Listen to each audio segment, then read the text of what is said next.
Hello friends आपण समस्त को स्वागत। यही वीडियो रे आमे ओडिशार जनवरी मासर करेन्ट अफेयर गुड़िक विषय रे डिस्कसन करबा।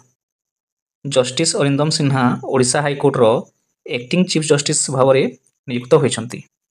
नेक्स्ट मधुसूदन पाढ़ी ओडिशार स्टेट इलेक्शन कमिशनर भाव में नियुक्त होइछंती।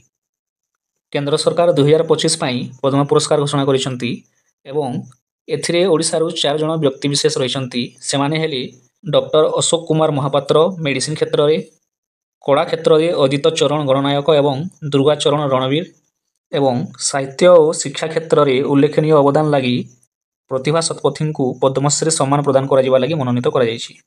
2025 वर्ष पई 4 जण ओडिया पाइबे सीवी रमण पुरस्कार।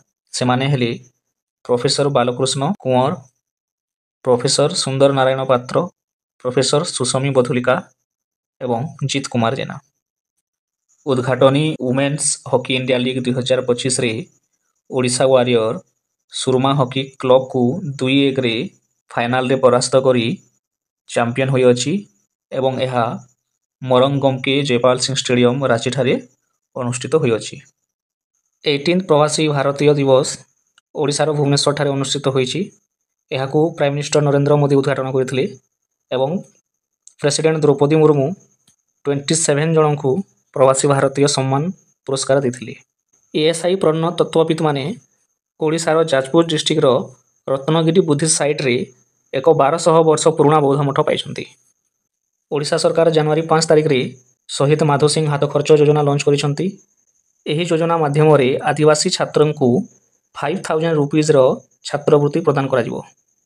नेशनल खो-खो टीम को 3 वर्ष स्पॉन्सर करिवा पई ओडिशा सरकार घोषणा करिसंती एवं एहाको ओडिशा माइनिंग कॉर्पोरेशन प्रति वर्ष 5 करोड़ हिसाब रे 3 वर्ष पई 15 करोड़ फंड जोगाइबो। वेदांत कंपनी ओडिशार रायगड़ा ठारे एक एल्युमिनियम रिफाइनरी निर्माण पई 1 ट्रिलियन टंका निवेश करने को घोषणा करि अछि।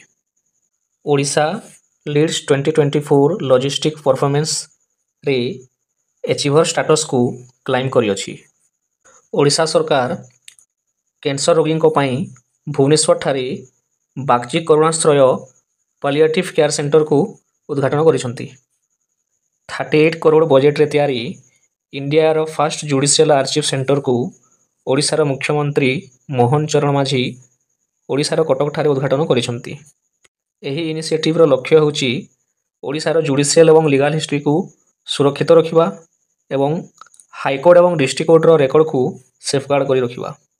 Farmer DGP Prakash Mishra Odisha CM को एडवाइजर नियुक्त होइछंती। द इंटरनेशनल बुद्धिस्ट कॉन्क्लेव फास्ट गुरु पद्म संभव मूलम ओडिशा रे जनवरी 12 to 16 पर्यंत लाइट ऑफ बुद्ध धर्म फाउंडेशन द्वारा सक्सेसफुली ऑर्गेनाइज करा जायछि। ओडिशा सरकार विकसित गाँ विकसित Odisha scheme launch करिसंती।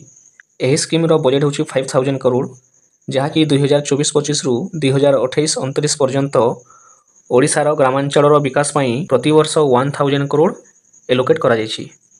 Odisha government जनवरी मास ठारू पद्म विजेता पई 30,000 टंका सहायता राशि घोषणा करिसंती।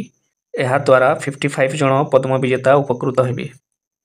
नेशनल इमरजेंसी समय रे जेल जाइथिबा लोकंक पई ओडिशा सरकार 20,000 टंका मंथली पेंशन घोषणा करिसंती।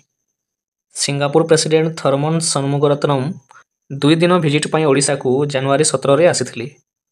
उत्कर्ष Odisha make in Odisha conclave 2025 Janata मैदान भुवनेश्वर ठारे जनवरी 28 रे अनुष्ठित होई अछि। एहाको प्राइम मिनिस्टर नरेंद्र मोदी उद्घाटन करथिले। ओडिशा को एक लीडिंग इन्वेस्टमेंट डेस्टिनेशन एवं इंडस्ट्रियल हब बनाइबा एही इवेंट रो मूल लक्ष्य थिला एवं एही इवेंट रे total investment commitment 16.73 lakh crore होई अछि जहा द्वारा 12.88 लाख जॉब क्रिएट हेबार संभावना अछि। ये थिला जनवरी मासर करेंट अफेयर। वीडियोटी यदि पसंद लागिथिबो निश्चित भाव रे चैनल को लाइक शेयर एवं सब्सक्राइब करिवे। धन्यवाद।